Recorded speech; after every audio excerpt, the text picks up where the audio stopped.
Students, देखिए इस lecture में मैं आपको फटाक से एक रिवीजन दूंगा कि लास्ट लेक्चर में हमने SN1 SN2 मैकेनिज्म में क्या देखा था और आज हम डिस्कस करने वाले हैं factors that are going to affect this SN1 and SN2 mechanism. ठीक है, तो देखिए मैंने लास्ट लेक्चर में आपको बताया था कि SN2 मैकेनिज्म के अंदर क्या होता है, साइमल्टेनियस होता है। क्या साइमल्टेनियस होता है? Bond forming and bond breaking. ठीक है, जैसे जैसे बॉन्ड बनेगा वैसे वैसे बॉन्ड ब्रेक होगा।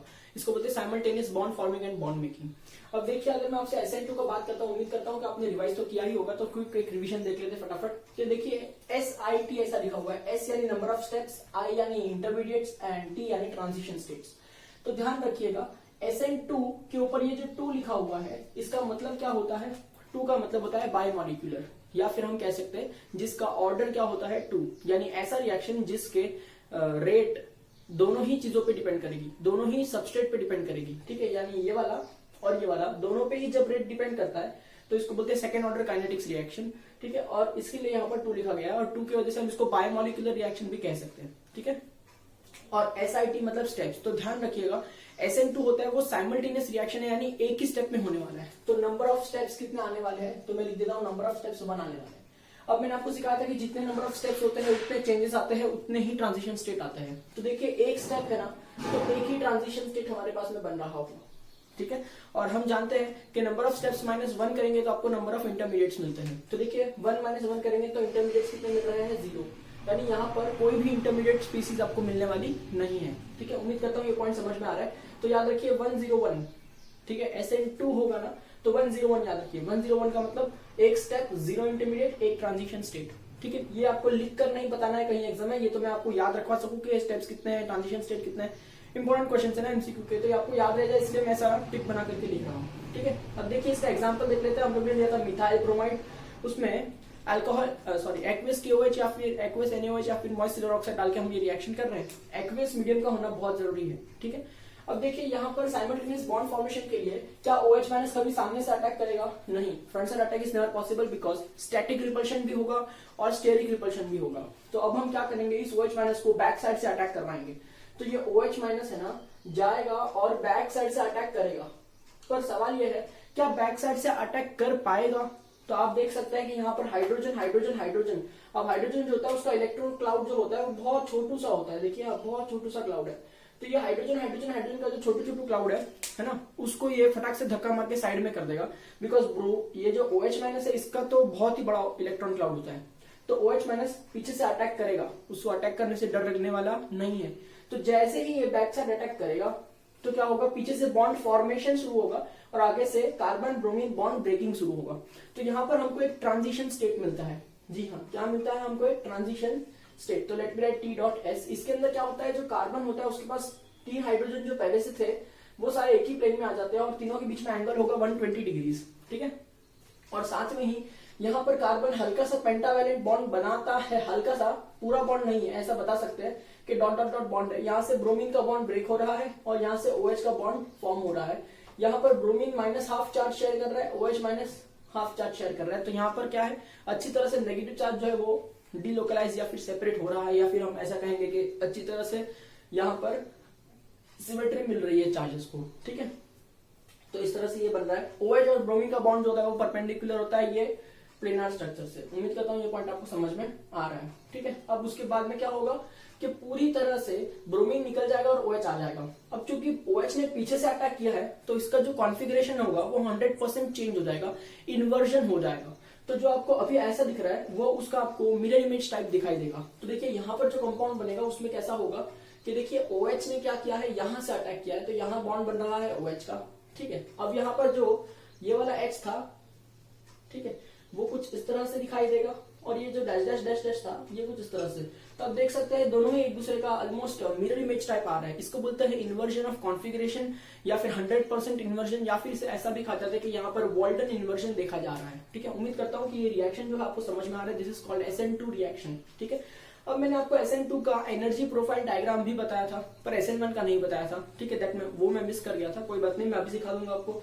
SN2 का अगर मैं एनर्जी प्रोफाइल डायग्राम लिखता हूँ, यहाँ देखिए SN2 का एनर्जी प्रोफाइल डायग्राम लिख रहा हूँ। ठीक है, तो यहाँ पर क्या होगा, आपको Y एक्सिस पे एनर्जी लेनी होगी और X एक्सिस पे आपको लेना होगा रिएक्शन। ठीक है, तो हम क्या देख रहे हैं कि पहले रिएक्टेंट की कुछ एनर्जी होगी पहले से। ठीक है, उसके बाद रिएक्शन होगा, ट्रांजिशन स्टेट बनेगा। ट्रांजिशन स्टेट वो स्टेट होता है जहां पर मॉलिक्यूल की एनर्जी मैक्सिमम लेवल पे होती है, ठीक है। तो देखिए ट्रांजिशन स्टेट के लिए एनर्जी एस्केलेट होगी ऐसी ऐसी ऐसी, ठीक है, यहां पहुंच गई, दिस इज मैक्सिमम एनर्जी, यहां पर बन रहा है आपका ट्रांजिशन स्टेट। और जैसे ट्रांजिशन स्टेट से प्रोडक्ट बनता है, प्रोडक्ट स्टेबल होता है, इसका मतलब उसकी एनर्जी ड्रॉप होती है। तो देखिए यहां से जो एनर्जी है इस तरह से ड्रॉप हो रही है। तो आप क्या देख सकते हैं कि अगर मैं यहां से यहां तक का एनर्जी देखूं तो इसे कहते हैं एक्टिवेशन एनर्जी, कि इतनी एनर्जी तो चाहिए ही ताकि मॉलिक्यूल ट्रांजिशन स्टेट पे पहुंचे और फिर रिएक्शन आगे बढ़े, इसे कहते हैं एक्टिवेशन एनर्जी।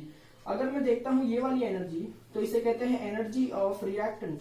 और अगर मैं देखता हूं ये वाली एनर्जी, ठीक है, देखिए यहां से यहां का जो डिस्टेंस है एनर्जी का उसे हम कहेंगे एनर्जी ऑफ प्रोडक्ट। तो उम्मीद करता हूं ये पॉइंट आपको समझ में आ रहा है कि यहाँ पर एक बम्प दिखाई दे रहा है आपको, ये एक बम्प का मतलब होता है एक ट्रांजिशन स्टेट, सही है। चलिए अब मैं आपको रिवीजन देता हूँ SN1 रिएक्शन के बारे में।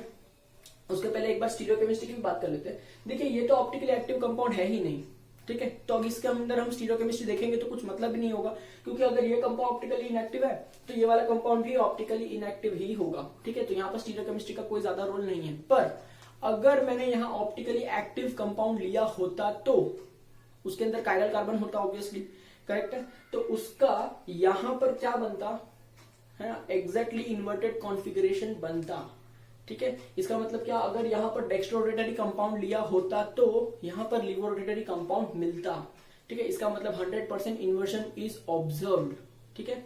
ऑलराइट, उम्मीद करता हूँ ये पॉइंट आपको ध्यान रहेगा। चलिए SN1 की तरफ बढ़ते हैं। सिमिलर फंडा SN1 में भी S, I और T लिखा है। अब SN1 के ऊपर जो 1 लिखा है इसका मतलब क्या होता है, इसका ऑर्डर 1 है, या फिर मैं इसे कह सकता हूँ यूनिमॉलिक्यूलर रिएक्शन। इसका मतलब ऐसा रिएक्शन जिसका रेट सिर्फ एक ही मॉलिक्यूल पर डिपेंड कर रहा है, दैट इज ये टर्ड ब्यूटाइल ब्रोमाइड जो हमने यहाँ पर लिया है, ये OH माइनस पर डिपेंड करता नहीं है, ठीक है। उम्मीद करता हूँ ये पॉइंट आपको समझ में आ रहा है। तो देखिए अगर मैं इसके अंदर स्टेप्स, इंटरमीडिएट और ट्रांजिशन स्टेट की बात करता हूँ तो ध्यान रखिए इसके अंदर कितने स्टेप का रिएक्शन है, 2 स्टेप का रिएक्शन है। फर्स्ट स्टेप में बॉन्ड ब्रेक होता है और सेकेंड स्टेप में बॉन्ड फॉर्म होता है। तो यहाँ पर टोटल नंबर ऑफ स्टेप्स कितने आने वाले हैं, 2। हम जानते हैं जितने स्टेप्स है उतने ही ट्रांजिशन स्टेट है, तो ट्रांजिशन स्टेट भी कितने आने वाले हैं, 2, ठीक है। हम जानते हैं स्टेप्स -1 करेंगे तो इंटरमीडिएट्स मिलेंगे, 2 - 1 करेंगे तो मिलेगा 1, तो इंटरमीडिएट कितने बनने वाले हैं, 1। इसमें एक इंटरमीडिएट बनेगा, कौन सा इंटरमीडिएट बनेगा, कार्बोकैटायन इंटरमीडिएट बनेगा, ठीक है। उम्मीद करता हूँ ये पॉइंट आपको समझ में आ रहा है। तो देखिए अगर आपको SN1 रिएक्शन आता है तो याद रखिए 212, और अगर SN2 रिएक्शन आता है तो याद रखिए 101, ठीक है। उम्मीद करता हूँ ये पॉइंट आपको याद रहेगा। तो चलिए इसके अंदर रिएक्शन देखते हैं कैसे होगा। तो देखिए OH माइनस जो है, ठीक है, अब वो यहां से अटैक करने आएगा पर सामने से अटैक होगा नहीं, because of steric repulsion and static repulsion. तो उसने सेम स्ट्रेटेजी फॉलो किया, वो सोचा कि चल मैं बैक साइड जाके अटैक करूंगा। अब क्या है, OH माइनस बैक साइड गया, पर बैक साइड जाके क्या अटैक कर पाएगा, नहीं, क्योंकि इस बार आप देख सकते हैं मिथाइल ग्रुप है। अब मिथाइल का इलेक्ट्रॉन क्लाउड आप देख सकते हैं कितना बड़ा मैंने ड्रॉ किया है एज कम्पेयर टू हाइड्रोजन। तो इसका मतलब पीछे बहुत ही बड़े बड़े ग्रुप है जिसकी वजह से OH minus can not penetrate inside this cloud, है ना, due to which there is a lot of steric hindrance over here, ठीक है। तो उम्मीद करता हूँ यहाँ पर बहुत प्रॉब्लम होने वाली है OH को अटैक करने के लिए, तो एक्चुअली अटैक हो नहीं पाता है, ठीक है। अब OH माइनस जो है ना वो फ्रंट साइड अटैक कर सकता है, कभी भी नहीं कर सकता, अब ना वो बैक साइड अटैक भी कर सकता है। तो अब क्या होगा, अब OH माइनस कुछ काम नहीं करेगा, अब रिएक्शन सिर्फ और सिर्फ इसके ऊपर डिपेंड करेगा। कैसे, जब तक कार्बन ब्रोमीन का बॉन्ड ब्रेक नहीं होगा, कार्बन की वैलेंसी फ्री नहीं होगी, तब तक OH उस पर अटैक नहीं कर पाएगा। इसका मतलब यहाँ पर OH का कुछ काम ही नहीं है, therefore this reaction depends only on the concentration of one molecule, that is why it is called SN1, that is unimolecular reaction, or the order of the reaction is 1, ठीक है। तो यहाँ पर देखिए, यहाँ पर क्या होगा, आप ऑब्वियसली इस रिएक्शन को हीट कर रहे होते हैं तो ऑटोमेटिकली थोड़े टाइम के बाद कार्बन ब्रोमीन का बॉन्ड ब्रेक हो ही जाएगा, बिकॉज इलेक्ट्रोनेगेटिव डिफरेंस है, bromine will pull the electrons from this carbon, सही बात है।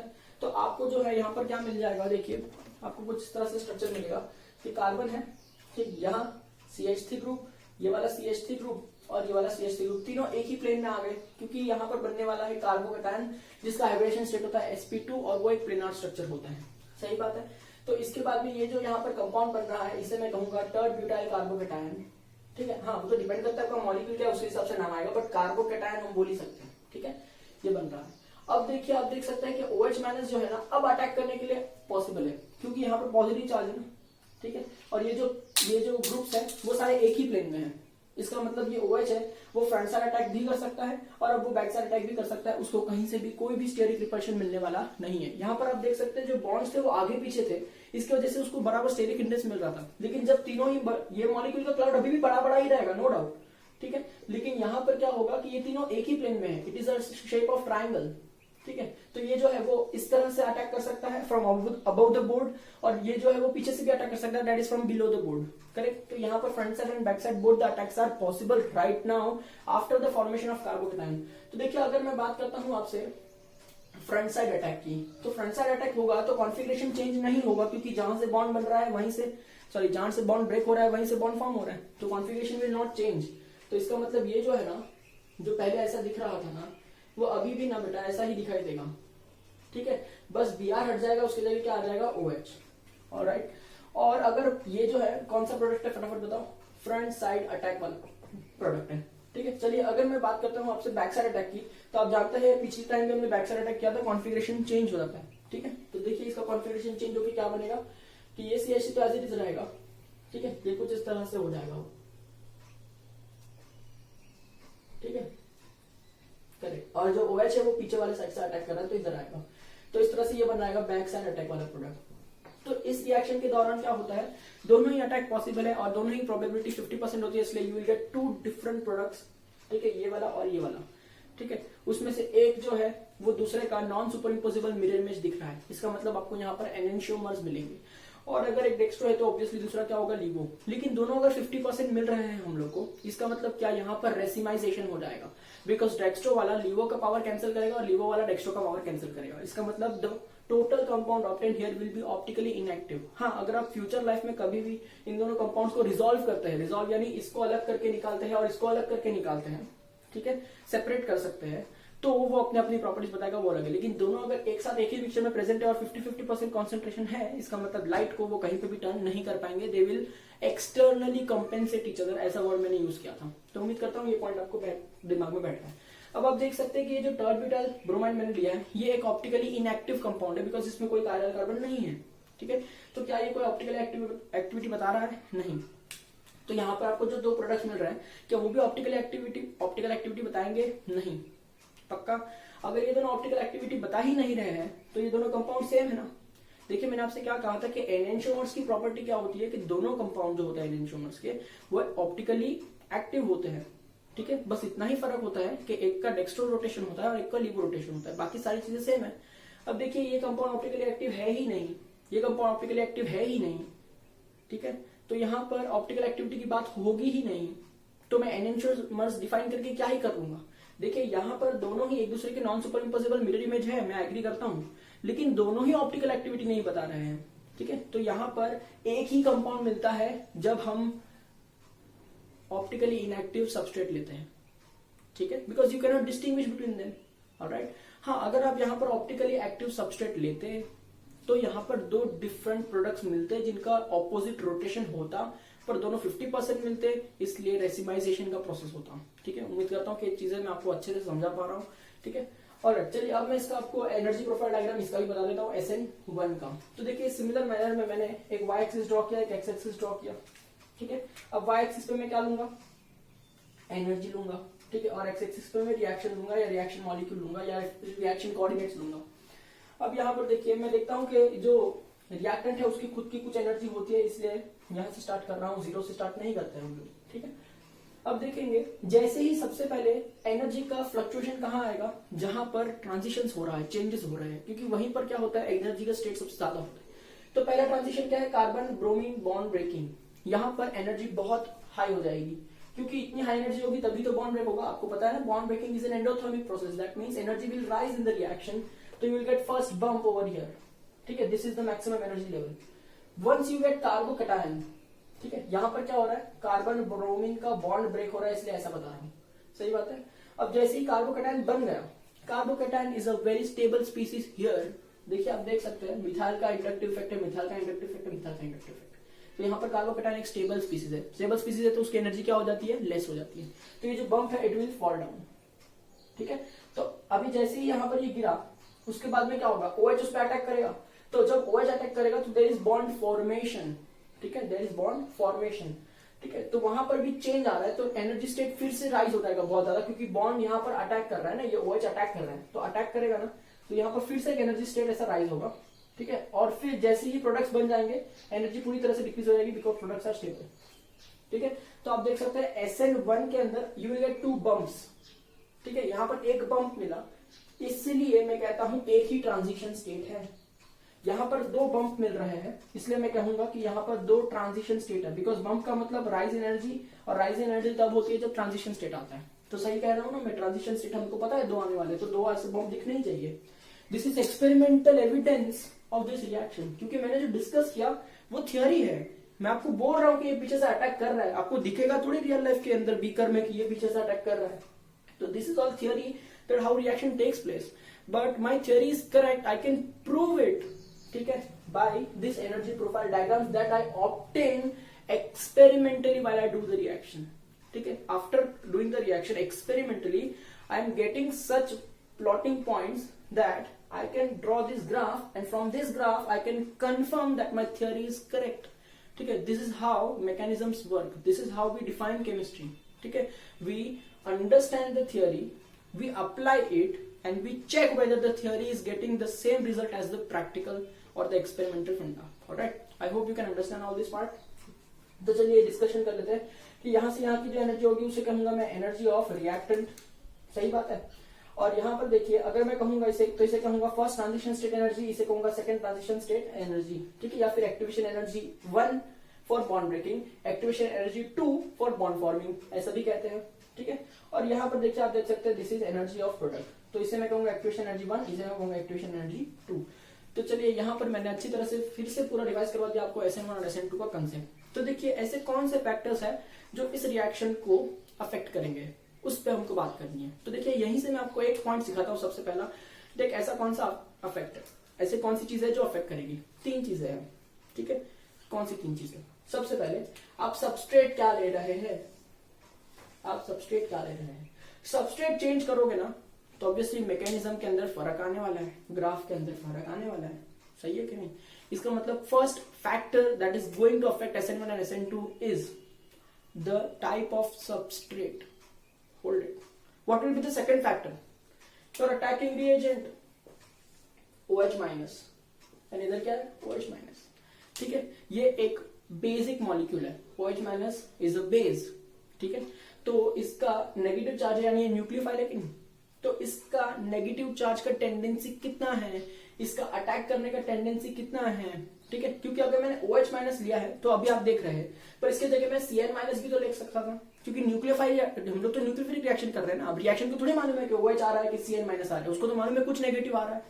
तो मैं Cn माइनस लूंगा तो SN1 SN2 में क्या फर्क पड़ेगा। ठीक है, अगर मैं OCH3 माइनस लूंगा तो SN1 SN2 में क्या फर्क पड़ेगा। इसका मतलब how strong your nucleophile who is going to attack for the substitution reaction is, that will be the second factor that is going to affect this kind of reactions. Right? अब third factor क्या है जो इस reaction को affect करता है, that is the solvent. ठीक है, you are using aqueous solvent when you use OH minus.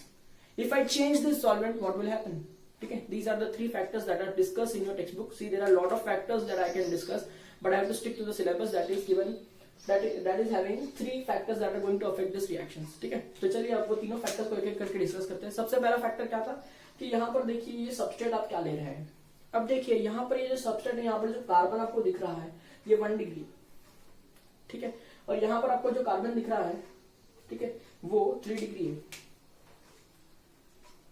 सही है कि नहीं? तो देखिए अगर यहाँ पर 2 डिग्री या 3 डिग्री कार्बन होता ऊपर वाले रिएक्शन में, तो यहाँ पर भी क्लाउड बड़ा हो जाता कि नहीं, तो बैक साइड अटैक नहीं होता, तो रिएक्शन इसमें आ जाता। सपोज अगर इसके अंदर छोटा छोटा क्लाउड होता तो बैक साइड अटैक हो जाता है कि नहीं, तो SN2 में चल जाता। इसका मतलब क्या, जितना ज्यादा स्टीयरिक हिंड्रेंस होगा उतना SN1 मैकेनिज्म फॉलो होगा, जितना कम स्टीयरिक हिंड्रेंस होगा उतना SN2 मैकेनिज्म फॉलो होगा। स्टीयरिक हिंड्रेंस यानी क्या, the opposition by the bulky groups. Bulky groups कम है या बल्की ग्रुप्स नहीं है तो SN2 रिएक्शन होता है। बल्की ग्रुप्स है या बल्की ग्रुप्स आपको हिंडर कर रहे हैं या ज्यादा अल्काइल ग्रुप्स प्रेजेंट है तो आपका रिएक्शन SN1 में आएगा। ठीक है, that means all the 3 degree substrate are going to follow SN1. All the 1 degree substrate are going to follow SN2. So what about 2 degree substrate? 2 degree substrate SN1 follow करेगा SN2. 2 degree substrate है ना, वो बाकी चीजों पे depend करेगा, temperature कितना है, ये कितना है, वो कितना है, बाकी प्रेशर कितना यूज कर रहे हैं, वो सारी चीजों पे डिपेंड करता है. वो SN2 भी बता सकता है, SN1 भी बता सकता है. तो उम्मीद करता हूँ आपको ये पॉइंट समझ में आ रहा है. ऑलराइट, तो चलिए मैं सारे पॉइंट्स अभी मैं ऐसा डिस्कस करूंगा तो आप समझेंगे, लेकिन मुझे लिख के बताना पड़ेगा कि कौन से. ठीक है, तो उम्मीद करता हूँ कि एक बार फिर से आप रिवाइज कर लीजिए मैकेनिज्म पूरी तरह से, और मैं जो बोल रहा हूँ उस पर आप थोड़ा सा कॉन्सेंट्रेट करिए. तब तक मैं यहाँ पर लिखता हूँ आगे आने वाले पॉइंट्स. ऑलराइट, अब देखिए तीनों पॉइंट मैं डिस्कस करने जा रहा हूँ बहुत ही शॉर्ट में, क्योंकि ये सब जो है डिस्क्रिप्टिव पॉइंट्स है, तो मैं आपको क्या करूंगा टेक्स्ट बुक के अंदर कैसे लिखा हुआ वो बता दूंगा. ठीक है, पर आपको मैं पॉइंट समझा देता हूँ कि क्या कहना चाहता है ये पॉइंट्स. ठीक है, क्योंकि लैंग्वेज टेक्स्ट बुक की थोड़ी सी ज्यादा हाईफाई इंग्लिश में, तो देखिए सिंपल भाषा में समझ लेते हैं कि नेचर ऑफ सबस्ट्रेट, यानी आप जो अल्काइल हाइड यूज करेंगे रिएक्शन के लिए, उसकी वजह से क्या फर्क पड़ेगा. तो आप देख सकते हैं नेचर ऑफ सबस्ट्रेट क्या वजह, जहां से देखिए सबस्ट्रेट जो है, ठीक है, उसके अंदर सबसे पहले आपको चेक करना चाहिए स्टेरिक हिंड्रेंस. स्टेरिक हिंड्रेंस, ठीक है, स्टेरिक हिंड्रेंस आपको चेक करना चाहिए. तो आपको पता है स्टेरिक हिंड्रेंस का ऑर्डर क्या होगा. 3 degree will have more steric hindrance than 2 degree substrate than 1 degree substrate, क्योंकि 3 डिग्री सबस्ट्रेट के अंदर बड़े बड़े अल्काइल ग्रुप्स होंगे, फिर 2 डिग्री में अल्काइल ग्रुप्स कम हो जाएंगे, और 1 डिग्री में और भी कम होंगे. जैसे आप देख सकते हैं टर्ट ब्यूटाइल, सेक प्रोपाइल और मिथाइल, तीनों के अंदर टर्ट ब्यूटाइल में सबसे ज्यादा स्टेरिक हिंड्रेंस मिलेगा because of the bulky group. Correct है, तो स्टेरिक हिंड्रेंस का ऑर्डर अगर ये है, तो आपको पता है कि स्टेरिक हिंड्रेंस जहां ज्यादा होता है वो रिएक्शन SN1 मैकेनिज्म में जाता है. ठीक है, इसका मतलब क्या होगा, अगर मैं बात करता हूं SN1 मैकेनिज्म की, तो SN1 मैकेनिज्म कौन से सबस्ट्रेट में होने वाला है, तो मुझे पता है 3 डिग्री में सबसे ज्यादा पॉसिबिलिटी है, फिर 2 डिग्री में, फिर 1 डिग्री में. ठीक है, आई कैन से 1 डिग्री के अंदर SN1 कभी होगा ही नहीं. 1 डिग्री के अंदर SN1 कभी होगा ही नहीं. मोस्टली कहां होता है 3 डिग्री के अंदर. लेकिन अगर मैं SN2 की बात करता हूं, तो देखिए स्टेरिक हिंड्रेंस जहां सबसे कम होता है वहां SN2 मैकेनिज्म यानी बैक साइड अटैक होता है. इसका मतलब SN2 का अगर मैं ऑर्डर देखता हूं तो क्या मिलेगा, 1 डिग्री में ज्यादा होगा 2 डिग्री में से, और एज कम्पेयर टू 3 डिग्री. मतलब मैं कहूंगा 3 डिग्री में कभी भी SN2 होगा ही नहीं. ठीक है, उम्मीद करता हूं ये पॉइंट आपको बहुत अच्छे से समझ में आ रहा है. तो probability of getting SN2 reaction is in 1 degree most. ठीक है, and probability of getting SN1 reaction is in 3 degree most. ठीक है, कुछ एक्सेप्शंस भी होते हैं, बट ठीक है मोस्टली हम 95% ऐसा कह सकते हैं. और 2 डिग्री जो है वो दोनों में बीच में आ रहा है. इसका मतलब 2 डिग्री जो है वो SN2 भी जा सकता है, SN1 भी जा सकता है. It will depend on other factors. ठीक है, और उम्मीद करता हूँ ये पॉइंट आपको समझ में आ रहा है. ठीक है, अभी क्या होगा देखिए, जितना ज्यादा बड़ा ग्रुप होगा उतना ज्यादा स्टेरिक हिंड्रेंस होगा, उतना ज्यादा बल्कीनेस होगा, उतना ज्यादा डिस्टेबिलाइजेशन होगा, उतना ज्यादा क्राउडिंग होगा. ऐसे सब वर्ड्स यूज किए हैं टेक्स्ट बुक में, मैं आपको बता दूंगा. ठीक है, कोई डरने की बात नहीं है, सब कहने का मतलब तो यही. ठीक है, और जितना कम ग्रुप होगा, बल्कीनेस कम होगा, उतना स्टेरिक हिंड्रेंस कम होगा, क्राउडिंग इफेक्ट कम होगा, एक्सेट्रा एक्सेट्रा, यही सारी बातें हो रही है. ठीक है, अब ध्यान से देखिए इन दोनों ही रिएक्शन में से कौन सी रिएक्शन में कार्बोकैटायन फॉर्म होता है. ठीक है, तो आप बहुत अच्छी तरह से देख सकते हैं कि SN1 जो कि 2 स्टेप रिएक्शन है उसमें कार्बोकैटायन फॉर्म होता है. तो देखिए इसके अंदर फॉर्म क्या होता है, कार्बोकैटायन. और आपको पता है कार्बोकैटायन का स्टेबिलिटी ऑर्डर क्या होता है, 3 degree more stable than 2 degree, more stable than 1 degree is in accordance with this order. है ना, तो 3 डिग्री वाला कंपाउंड जब खुद बहुत स्टेबल कार्बोकैटायन बना सकता है, तो वो क्यों किसी को पीछे से अटैक करने देगा. वो अपने आप को पहले कार्बोकैटायन बनने देगा और फिर जहां से अटैक होना होगा. तो इसलिए ये भी कह सकते हैं कि SN1 के अंदर कार्बोकैटायन स्टेबिलिटी होती है. अब कार्बोकैटायन का 3-2-1 का ऑर्डर कहां से आया, मैंने आपको GOC में बहुत सिखाया है कि 3-2-1 का ऑर्डर कहां से आया है. पॉजिटिव इंडक्टिव इफेक्ट से आ सकता है. ठीक है, या फिर हम हाइपर कॉन्जुगेशन से देख सकते हैं उसकी स्टेबिलिटी. तो मुझे ये सब चीजें सिखाने की जरूरत नहीं पड़नी चाहिए, सब बेसिक नॉलेज है, मैंने आपको बहुत स्ट्रॉन्ग करवाया है बेसिक. ठीक है, चलिए अब नेक्स्ट पॉइंट पे आते हैं, दैट इज न्यूक्लियोफिलिसिटी. अब देखिए न्यूक्लियोफिलिसिटी क्या होती है पहले मैं आपको बताता हूँ. जैसे मैं आपसे बात करता हूँ किसी लुईस बेस की, ठीक है, तो लुईस बेस क्या होता है, एक लोन पेयर डोनर होता है. ठीक है, क्या होता है, एक लोन पेयर डोनर होता है. तो देखिए यहां पर ध्यान से देखिए, मैं आपको बता रहा हूं अल्कोहल मॉलिक्यूल. क्या बता रहा हूं मैं आपको, अल्कोहल मॉलिक्यूल. अब इसके पास लोन पेयर है. ठीक है, और मैं कहता हूं कि ये लोन पेयर अपने डोनेट करेगा. तो ये जो कंपाउंड है ना वो क्या है बेटा, लुईस बेस है. ठीक है, ऑलराइट. अब लुईस बेस है, इसका मतलब ये अपने इलेक्ट्रॉन्स दे रहा है, यानी ये इलेक्ट्रॉन रिच है. और न्यूक्लियोफाइल का मतलब होता है इलेक्ट्रॉन रिच स्पीसीज. न्यूक्लियोफाइल का मतलब क्या होता है, ध्यान से सुनिएगा, इलेक्ट्रॉन रिच स्पीसीज, ठीक है, इलेक्ट्रॉन रिच स्पीसीज, ठीक है। न्यूक्लियोफिलिसिटी का मतलब होता है इलेक्ट्रॉन रिचनेस। जितना ज्यादा इलेक्ट्रॉन रिच होगा उतना ज्यादा उतना ज्यादा न्यूक्लियोफाइल होगा। क्या होगा बोलो, जितना ज्यादा इलेक्ट्रॉन रिच होगा उतना ज्यादा स्ट्रॉन्ग न्यूक्लियोफाइल होगा, ऐसा मैं कहता हूं, ठीक है। Because nucleophilicity is nothing but electron richness of that molecule. अब आप देख सकते हैं ये वाला लुईस बेस है। सपोज अगर किसी वजह से मैं इसका हाइड्रोजन निकाल देता हूं तो ऑक्सीजन इसके दोनों ही बॉन्ड के इलेक्ट्रॉन्स खींच लेगा, तो ये कंपाउंड कुछ ऐसा बन जाएगा कि इसके पहले से 2 लोन पेयर थे, अब यहाँ भी एक लोन पेयर आ गया, हाइड्रोजन यहाँ से प्लस बन के निकल गया, ऊपर चार्ज क्या आ गया माइनस। अब आप ये मॉलिक्यूल देख सकते हैं, इसे मैं कहूंगा अल्कोक्साइड, अल्कोक्साइड आयन, क्या कहता हूं मैं इसे, अल्कोक्साइड आयन, ठीक। अब ये भी इलेक्ट्रॉन रिच है, ये भी अपने लोन पेयर डोनेट कर सकता है, इसलिए ये भी क्या है, लुईस बेस, ठीक। ये भी इलेक्ट्रॉन रिच है, ये भी इलेक्ट्रॉन रिच है, सही बात है। तो ये एक न्यूक्लियोफाइल है और ये भी एक न्यूक्लियोफाइल है, बट ये नेगेटिवली चार्ज न्यूक्लियोफाइल है। आप समझ रहे हैं ना बात को, ये एक न्यूक्लियोफाइल है पर ये न्यूक्लियोफाइल है लेकिन नेगेटिवली चार्ज भी है। इसका मतलब क्या है, किसके पास इलेक्ट्रॉन रिचनेस ज्यादा है, आप कहेंगे नेगेटिवली चार्ज न्यूक्लियोफाइल के पास में इलेक्ट्रॉन रिचनेस ज्यादा है, और न्यूक्लियोफाइल के पास में जिसके पास नेगेटिव चार्ज नहीं है उसके पास इसके कंपैरिजन में नेगेटिव चार्ज का रिचनेस कम है, यानी इलेक्ट्रॉन रिचनेस कम है। तो कौन ज्यादा स्ट्रॉन्ग न्यूक्लियोफाइल हुआ, ये वाला, ठीक है। तो आप देख सकते हैं negatively charge nucleophile is stronger than nucleophile. उम्मीद करता हूं आपको पॉइंट समझ में आ रही है, ठीक है। अब ध्यान से देखिए कि न्यूक्लियोफिलिसिटी का SN1 SN2 पे क्या फर्क पड़ता है, ठीक है। SN1 SN2 एक न्यूक्लियोफिलिक सब्स्टिट्यूशन रिएक्शन है, तो nucleophilicity is directly proportional to SN2 reaction. जितना स्ट्रॉन्ग न्यूक्लियोफाइल उतना स्ट्रॉन्ग SN2 रिएक्शन में जाएगा। क्यों, क्योंकि न्यूक्लियोफाइल इलेक्ट्रॉन रिच है, इसका मतलब इलेक्ट्रॉन डोनेट करने की टेंडेंसी रखता है, इसका मतलब इलेक्ट्रॉन डोनेट करके किसी पर अटैक करने की टेंडेंसी रखता है, और अटैक कहां होता है, SN2 में होता है, which is a one step reaction, जिसमें फटाक से बैक साइड से अटैक होता है।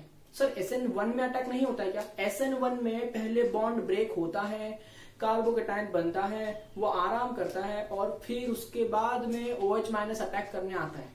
समझ में आया बात, अटैक कहां होता है, SN2 में होता है। SN1 में अटैक हो नहीं पाता है, इसलिए वो OH माइनस अटैक नहीं करता है, पहले कार्बोकेटायन फॉर्म होने देता है और फिर उसके बाद में पॉजिटिव चार्ज होता है, इसलिए खुद ब खुद अटैक होता है।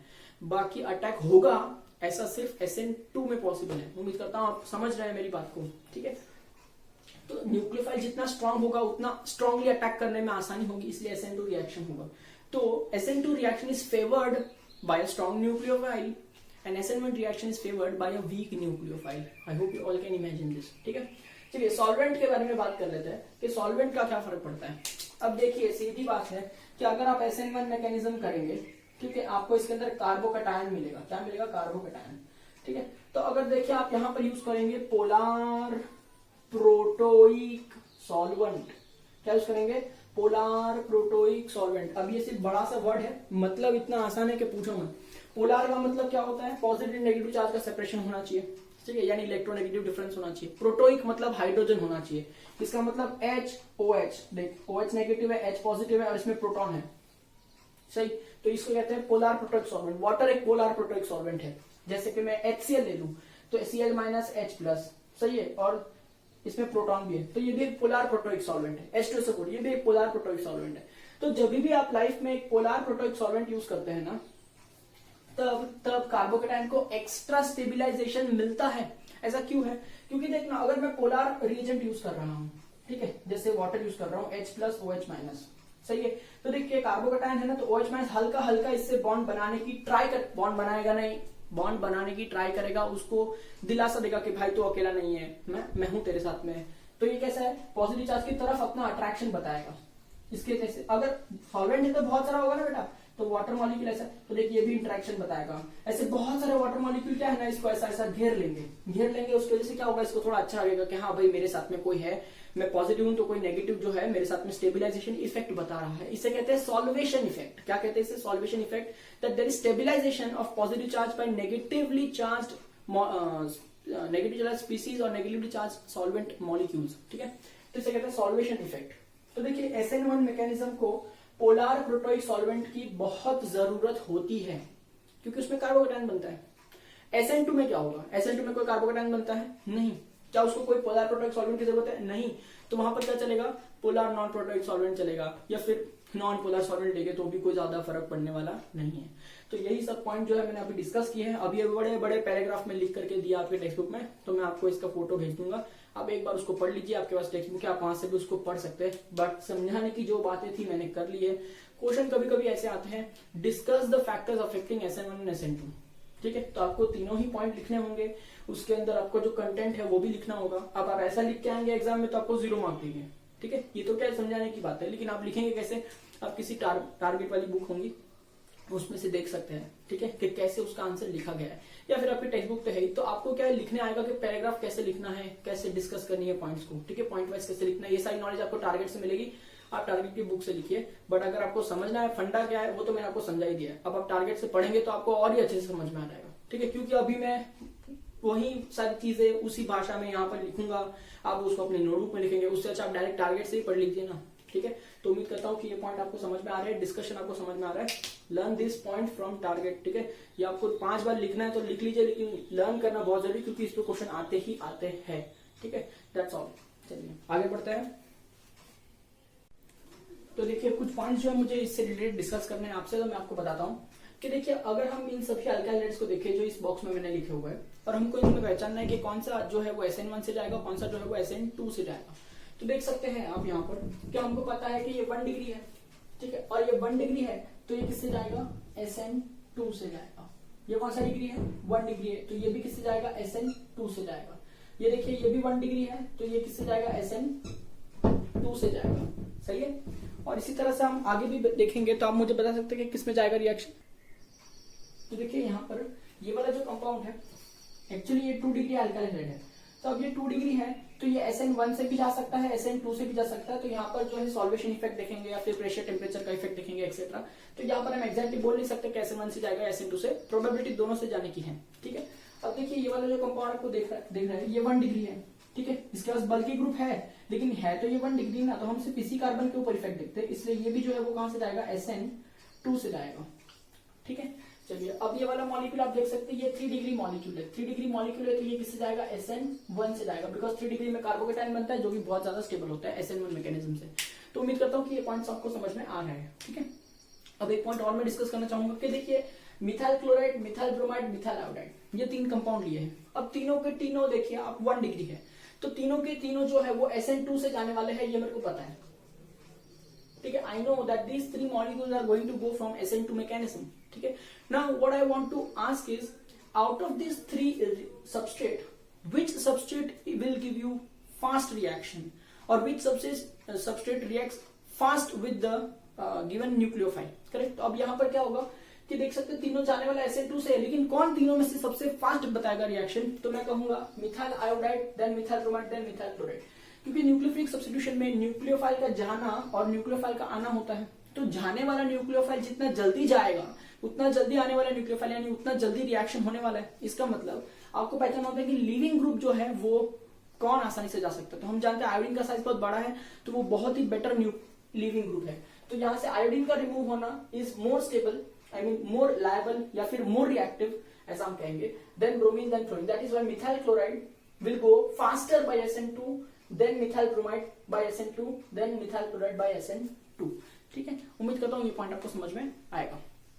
चलिए अब एक्सेप्शनल केसेस जो मैं डिस्कस करना चाहता हूँ वो भी देख लेते हैं कि एक्सेप्शनल केसेस में क्या है। तो आप देख सकते हैं यहाँ पर एक्सेप्शनल केस, ये लर्न की, इसको लिखिए क्योंकि ये बहुत पूछते हैं एग्जाम में, और एंट्रेंस एग्जाम में तो यही क्वेश्चन आते हैं, मैं तो ऐसा ही कहूंगा। ठीक है, आप ध्यान से देख सकते हैं ये जो कंपाउंड मैंने लिया है ये एक अलाइल हैलाइड है, और आपको अलाइल का डेफिनेशन पता है कि हैलोजन sp3 पर होगा और sp3 के बाजू वाला जो है वो sp2 या डबल बॉन्ड में इन्वॉल्व होगा। ये अलाइल हैलाइड है। अब आप अगर ध्यान से देखें तो इस कार्बन को देखिए, ये 1 डिग्री है, इसका मतलब ये जो पूरा अलाइल हैलाइड है वो कौन सा डिग्री है? 1 डिग्री अलाइल हैलाइड है। तो अब आप मुझे बताइए 1 डिग्री होने के नाते ये SN1 से जाना चाहिए या SN2 से जाना चाहिए? आप कहेंगे सर 1 डिग्री तो SN2 में होता है, तो आपका सिंपल एक्सपेक्टेशन है कि ये SN2 मैकेनिज्म से जाना चाहिए। सही बात है, बट ये गलत है, आपका एक्सपेक्टेशन ये मैच नहीं करता। ये जाना चाहिए था SN2 से, ठीक है, लेकिन ऑब्जर्वेशन में देखा गया कि ये SN1 मैकेनिज्म फॉलो कर रहा है। ठीक है, ये एक्सेप्शनल केस है। ठीक है। दूसरा देखिए, यहाँ पर आप देख सकते हैं कि हाइड्रोजन sp3 पर है, sp3 के बाजू वाला बेंजीन है, तो ये जो है एक टाइप का बेंजाइल हैलाइड है आपके पास में, ठीक है। अगर आप ध्यान से देखें तो ये जो है वो 1 डिग्री है, इसका मतलब ये बेंजाइल हैलाइड जो है वो 1 डिग्री बेंजाइल हैलाइड है। तो आपका एक्सपेक्टेशन क्या होगा कि ये जो है वो कौन से मैकेनिज्म से जाएगा, तो आप कहेंगे SN2 मैकेनिज्म से जाएगा, क्योंकि 1 डिग्री सबस्ट्रेट है, राइट। पर यहाँ पर ऑब्जर्वेशन में देखा गया कि ये जो है वो SN1 मैकेनिज्म से जाता है, ठीक है। अब ऐसा क्यों हो रहा है कि ये दोनों 1 डिग्री होते हुए भी SN2 में ना जाकर के SN1 में जा रहा है, ठीक है। तो इसका रीजन बड़ा सिंपल है, ठीक है। तो मैं आपको हल्के से बता देता हूं कि इसका रीजन क्या है, बाकी आप लिख तो सकते ही है, ठीक है। ध्यान से देखिएगा, ठीक है, कि इसका रीजन क्या है। देखिए, जब आप अलाइल हैलाइड लेते हैं, ठीक है, अलाइल हैलाइड लेते हैं, यहां बताता हूं मैं आपको इसका रीजन। यहां से अगर आप हैलोजन रिमूव करते हैं, सपोज मान लेते हैं कि ये SN1 से जाता है, ठीक है। तो SN1 से जाता है तो उसमें क्या होता है, सबसे पहले बॉन्ड ब्रेक होता है, फिर कार्बोकैटायन बनता है और फिर बॉन्ड फॉर्म होता है। तो देखिए, अगर मैं इसका बॉन्ड ब्रेक करता हूं तो ये कंपाउंड कुछ ऐसा दिखेगा, बॉन्ड ब्रेक हो गया, हाइड्रोजन चले गया, तो इस पर चार्ज क्या आएगा, positive. Now you can see this is allyl carbocation, this is allyl carbocation. Now this allyl carbocation is very stable because of resonance stabilisation. ये डबल बॉन्ड यहां पर आकर ये पॉजिटिव चार्ज को यहां ले लेगा, तो ये कंपाउंड कैसा दिखाई देगा, ऐसा कुछ दिखाई देगा। फिर ये अपना पेयर ऑफ इलेक्ट्रॉन इधर देगा और पॉजिटिव चार्ज को इधर लेगा। मतलब देखो, ये दोनों एक दूसरे को साथ में रेजोनेंस इफेक्ट बता रहे हैं, और आप जानते हैं रेजोनेंस इफेक्ट की वजह से जो पॉजिटिव चार्ज है वो एक कार्बन पर रुका हुआ नहीं है, वो इस कार्बन पर जा रहा है, फिर से इस कार्बन पर, मतलब वो क्या हो रहा है, पूरे कंपाउंड पर डीलोकलाइज हो रहा है। और आपको पता है जब भी चार्ज डीलोकलाइज होते हैं स्टेबिलिटी बहुत ज्यादा हो जाती है, ठीक है। उम्मीद करता हूं यहाँ पर आपको पॉइंट समझ में आ रहा है। तो देखिए, अगर मैं SN2 मैकेनिज्म जैसा मैं सोच रहा था होना चाहिए था, अगर मैं ऐसा करता तो क्या इसमें कोई कार्बोकैटायन बनता, नहीं। क्या उसको एक्स्ट्रा स्टेबिलिटी मिलती, नहीं। इसका मतलब यहाँ क्या हो रहा है, ये SN1 इसलिए फॉलो कर रहा है क्योंकि इसको एक्स्ट्रा स्टेबिलिटी मिल रही है, ठीक है। उम्मीद करता हूँ ये पॉइंट आपको दिमाग में जा रहा है। देखिए, हम ऐसा कहते हैं कि केमिस्ट्री में सर इतने सारे एक्सेप्शंस है, हमें याद नहीं रहता है, तो देखिए आप गलत तरह से सोच रहे हैं। केमिस्ट्री में एक्सेप्शंस है, पर कभी भी ऐसा नहीं हुआ है कि उस एक्सेप्शन का कोई भी रीजन नहीं है, कोई भी आंसरिंग नहीं है, ठीक है। अगर आप एक्सेप्शन को एक्सेप्शन मान के चलेंगे, उसके पीछे का रीजन नहीं जानेंगे, उसके आंसरिंग नहीं जानेंगे, ये नहीं जानेंगे कि क्यों ऐसा हो रहा है, जैसा मैं सोच रहा था वैसा नहीं हो रहा है, ऐसा क्यों हो रहा है, जब तक ऐसा आप सोचेंगे नहीं ना, तब तक आपको ऐसा लगेगा कि एक्सेप्शन को मुझे रट्टा मारना होगा। अब मुझे बताइए, इसके अंदर आपको रट्टा मारना क्या पड़ेगा, आपको पता है ये 1 डिग्री है, ठीक है, तो ये SN2 से जाना चाहिए जैसा मैंने आपको सिखाया था। लेकिन अब सोचिए तो कि अगर एक दफा ये SN1 से चले जाए तो कार्बोकैटायन बने और बहुत ज्यादा स्टेबिलिटी मिलेगी ड्यू टू रेजोनेंस इफेक्ट, तो बताइए मॉलिक्यूल जो है वो अपने आप को स्टेबलाइज करने की कोशिश करेगा ना, ठीक है। तो वो कहां से जाएगा, SN1 से। तो ये एक्सेप्शनल केस है। इसका रीजनिंग है that allyl carbocation is formed during the mechanism of SN1 and which is very stable, therefore molecule prefers to go from SN1 mechanism instead of SN2। अब इसी के साथ में अगर मैं आपसे कहूं कि ये एक्सेप्शनल केस है, तो क्या आप इसे रट्टा मारना बैठेंगे, नहीं। आपको समझ में आ जाएगा कि ये एक्सपेक्टेशन है SN2 से जाने के लिए क्योंकि 1 डिग्री है। बट अगर आप सोचिए, अगर एक बार SN1 से जाता तो बॉन्ड ब्रेक होता, तो आपको यहाँ पर पॉजिटिव चार्ज मिलता, तो यहाँ पर आपको क्या मिलता, बेंजाइल कार्बोकैटायन। और माइंड यू नॉट, आपको तो पता ही है कि बेंजाइल कार्बोकैटायन बहुत ज्यादा स्टेबल होता है, क्योंकि हमने पढ़ा है ऑलरेडी कि ये पॉजिटिव चार्ज है, बेंजीन के साथ रेजोनेट करेगा, तो ये पॉजिटिव चार्ज पूरे बेंजीन रिंग पर डीलोकलाइज होगा, सभी पॉइंट्स पर आएगा, है ना। ऑर्थो पैरा ऑर्थो पोजीशन पे पॉजिटिव चार्ज डीलोकलाइज होगा अच्छी तरह से। अब मैं ऑब्वियसली सारे स्ट्रक्चर ड्रॉ करके नहीं बताऊंगा, उतनी तो आपको पता ही होगी चीजें, ठीक है। तो यहाँ पर देखिए, देख सकते हैं very stable benzyl carbocation. I can even say benzyl carbocation is very stable as compare to allyl का, ये तो पहले से स्टेबल था ही, तो बेंजाइल कार्बोकैटायन तो इससे भी ज्यादा स्टेबल है, क्योंकि इसमें देख एक ही पाई बॉन्ड का रेजोनेंस इफेक्ट मिल रहा है, और यहाँ तो पूरा बेंजीन रिंग का रेजोनेंस इफेक्ट मिल रहा है भाई, इधर 3 पाई बॉन्ड है, तो ये तो बहुत ही ज्यादा स्टेबल हो गया। तो मुझे बता, तो ये SN2 से क्यों जाएगा, जब उसको स्टेबिलिटी मिल रही है तो SN1 से जाएगा कि नहीं। तो ये एक्सेप्शनल केस को रट्टा नहीं मारना पड़ता है, ये सिर्फ अंडरस्टैंडिंग की बात है कि जैसा मैं सोच रहा हूं वैसा नहीं हो रहा है, तो उसके पीछे रीजन क्या है, ठीक है। तो केमिस्ट्री में कभी भी एक्सेप्शन आते हैं ना, तो उसको रट्टा मत मारो, या उसको ऐसा मत सोचो कि क्या यार केमिस्ट्री में तो एक्सेप्शन होते हैं। भाई उसके पीछे का रीजन ढूंढो, तो केमिस्ट्री अपने आप को समझ में आएगी कि हर मॉलिक्यूल अलग है, हर मॉलिक्यूल का रिएक्ट करने का नेचर अलग है, तो हर मॉलिक्यूल अपने हिसाब से रिएक्ट करता है, ठीक है। जैसे ह्यूमंस, हम इतना सारा पॉपुलेशन है, तो क्या सभी एक ही तरह से लाइफस्टाइल जीते हैं क्या, नहीं। हर इंसान अलग है, तो हर एक की लाइफस्टाइल अलग है, ठीक है। लेकिन हम ऐसा बोलते हैं कि साइंस वाले स्टूडेंट PCMB सब्जेक्ट पढ़ते हैं, तो दुनिया भर के साइंस वाले स्टूडेंट PCMB सब्जेक्ट ही पढ़ते हैं, है ना। लेकिन ऐसा थोड़ी ना होता है कि सब लोग एक ही तरह से एक ही चैप्टर एक ही साथ पढ़ेंगे, है ना, तो थोड़ा तो ऊपर नीचे होता है, तो उसके नीचे ऊपर रीजनिंग होती है। तो उम्मीद करता हूँ आप समझ पा रहे हैं कि एक्सेप्शंस को कैसे पढ़ते हैं केमिस्ट्री में। You learn about the exception, you learn the reason for it, otherwise उसका कुछ मतलब नहीं है, आप रट्टा मार के कुछ कभी सीखेंगे नहीं। तो उम्मीद करता हूँ ये पॉइंट आपको समझ में आ रहा है। तो एमसीक्यू में कभी ऐसा आ गया कि